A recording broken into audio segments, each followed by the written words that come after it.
Halo guys, balik lagi di channelnya Aset Crypto World. Kali ini kita akan bahas beberapa koin ya, secara teknikal kira-kira area yang bagus untuk serok di mana dan kira-kira kondisi marketnya gimana sih gitu ya. Pertama-tama kita akan lihat mulai dari BTC dulu.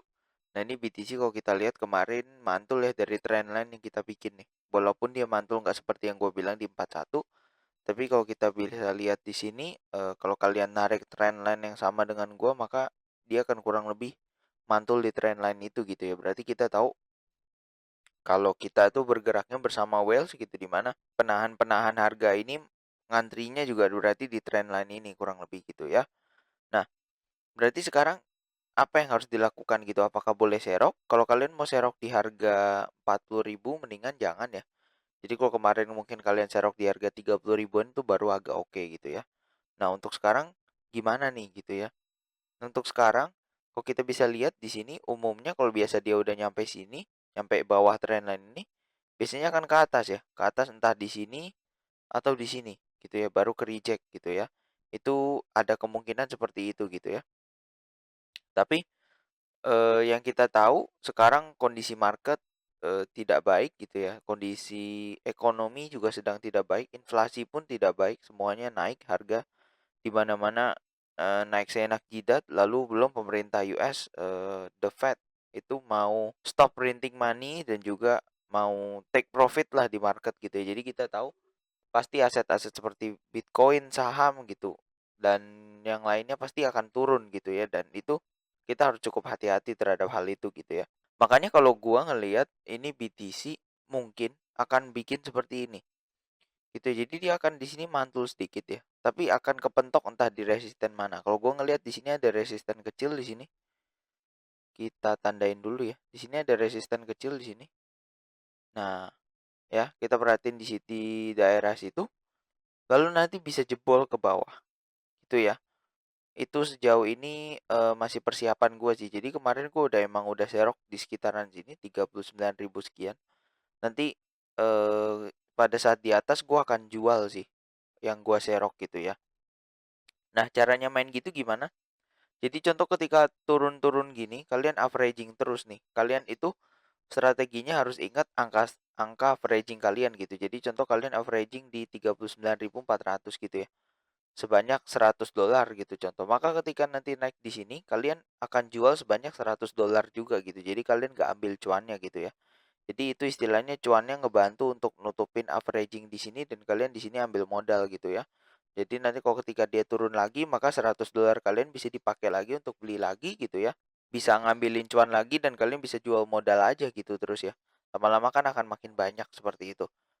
Nah, itu sejauh ini strategi yang gue pakai di BTC dan Solana dan FTM sih. Jadi untuk bisa punya cash terus kan nggak bisa ya, kita harus top up terus. Maksudnya uang kita juga nggak sebanyak itu untuk top up terus. Jadi strategi itulah sekarang ini yang gue lakukan gitu ya. Sekarang bergerak lagi di channel uptrend gini, tapi kalau kita lihat secara jauhnya gitu ya, secara zoom out gitu ya.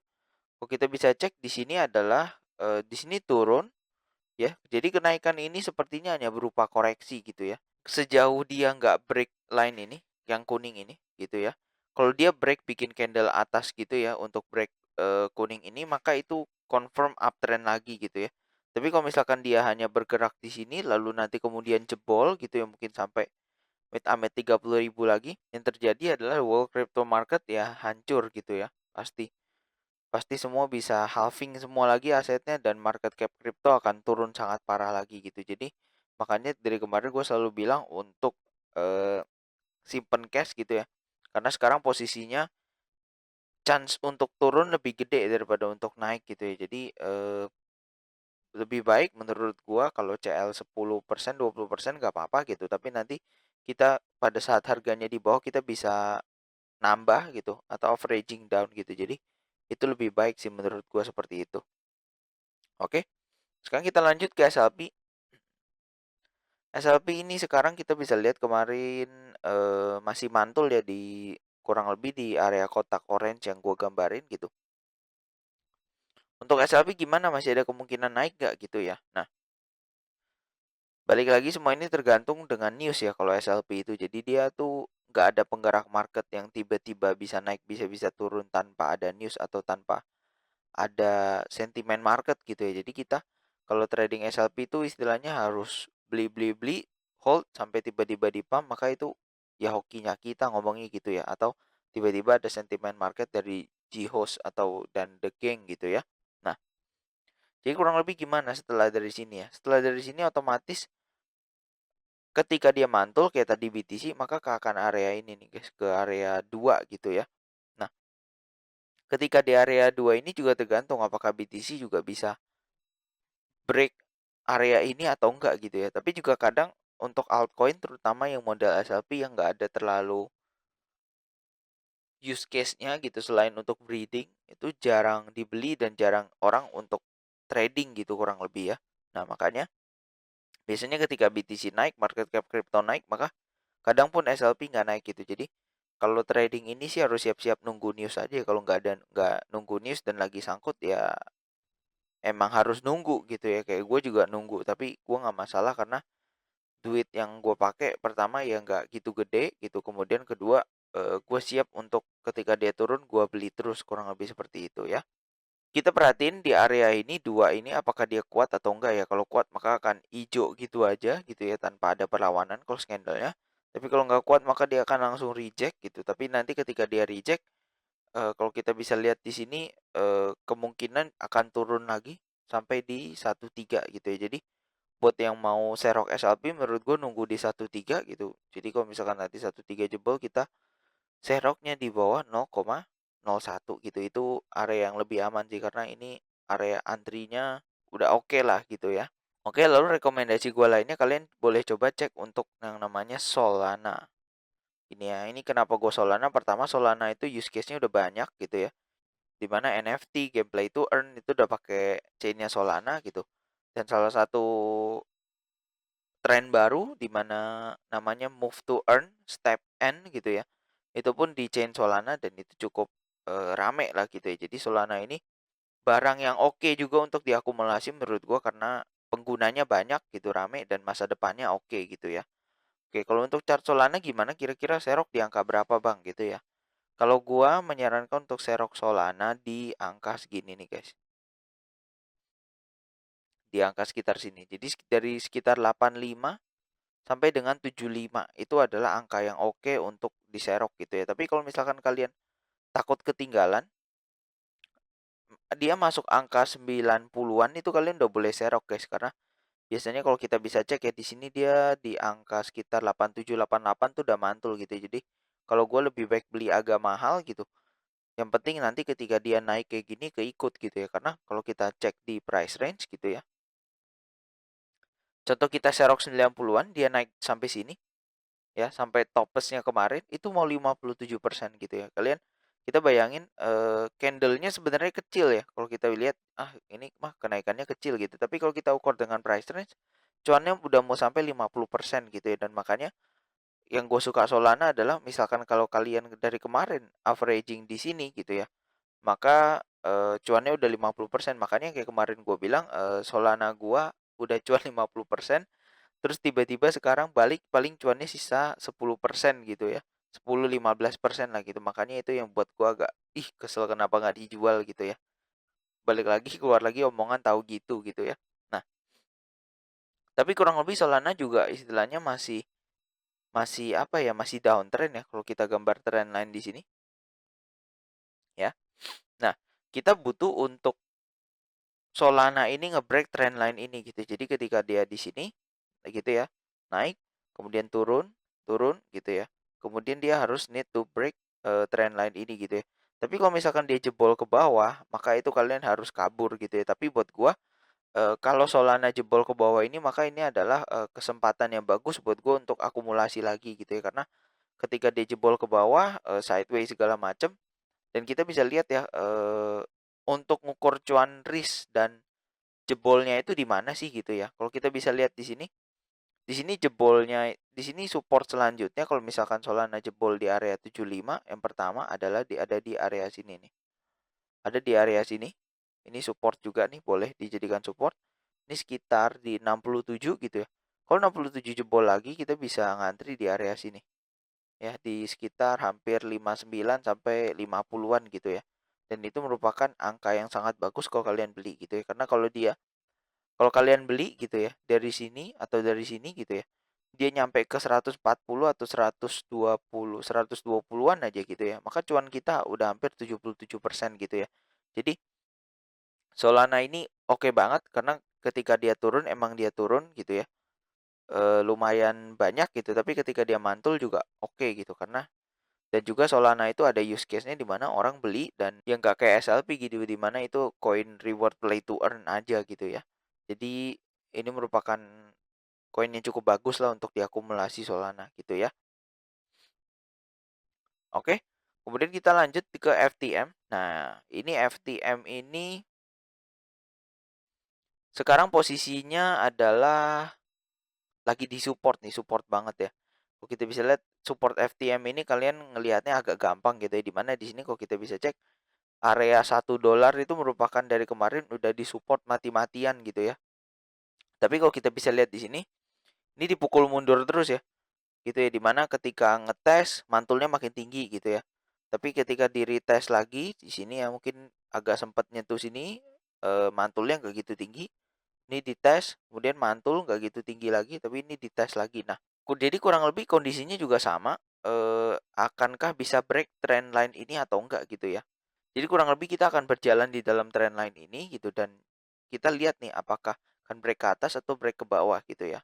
Nah, untuk FTM bagus juga ini salah satu coin network yang cukup ramai dipakai gitu ya. Kadang kalau lagi rame-ramenya volumenya bisa ngalahin Ethereum bahkan gitu ya. Jadi eh, biasanya orang main di sini main DeFi. Kalau kalian cek bisa cek yang namanya Tom Finance, Tom Fork itu eh, tempat untuk staking aset lah gitu ya, staking FTM dan Tomnya kemudian kalian nanti dapat bunga, kemudian nanti bunga adanya koinnya itu kalian bisa jual lagi atau bisa stake lagi gitu ya.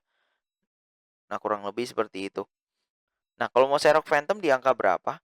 Jujur kalau untuk area sekarang itu kalian boleh banget untuk serok tipis ya. Jadi kalau misalkan kalian baru mulai pertama kali mau serok Phantom itu kalian boleh dulu serok dulu gitu ya.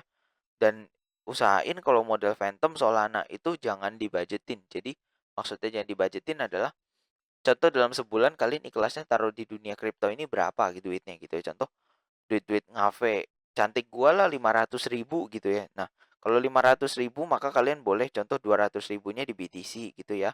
Lalu sisanya 300.000 mungkin 150-nya di Solana dan 150-nya di FTM. Itu boleh banget tiap bulan kalian averaging seperti itu gitu ya. Nah, tapi balik lagi untuk averaging ya tunggu sampai merah. Jangan pas lagi hijau-hijaunya kalian takut ketinggalan, kalian averaging seperti itu ya. Kecuali kalau kalian mau seperti itu nggak apa-apa, kecuali kalau dana kalian istilahnya kalian yakin bisa 500.000 itu konsisten tiap bulan selama mungkin setahun, 2 tahun, 3 tahun gitu. Maka menurut gua sih kalian udah oke banget lah kalau bisa seperti itu ya. Nah, ini Solana kalian harus FOMO kalau misalkan dia udah di angka bawah $1 gitu ya. Kalau di bawah $1 biasanya mantulnya agak cepat gitu, tapi karena kondisi market sekarang, misalkan nanti kalau di bawah $1 pun itu kalian ntar area 12, 13, 14 itu harus jual aja. Tapi kalian perlu tahu kalau misalkan kalian serok di satu gitu ya. Nih gua kasih tunjuk ya. Kalian serok di $1 nih. Kita cari angka $1 gitu ya. Lalu dia ke 14, maka cuan kalian itu udah mau 40% loh guys. Jadi jangan istilahnya jangan ngelihat kayak serok di satu paling ntar naik berapa persen sih gitu ya. Nah, kita bisa cek ketika dia naik itu mantulnya nggak main-main loh guys gitu ya. 60, 40, 50% termasuk juga Solana. Makanya gue berani istilahnya untuk merekomendasikan karena kalau kita lihat yang kemarin nih dari Solana, kalau kita sempat serok di angka 80 ke 140 gitu ya. Kita bisa cek di sini dari price range maka cuannya hampir 100% harus sekitar 82% dan itu gain yang cukup susah didapat loh untuk market sekarang gitu ya. Sedangkan kalau Phantom kemarin kita sempat serok di area 1 gitu ya, kemudian dia ke 6 gitu.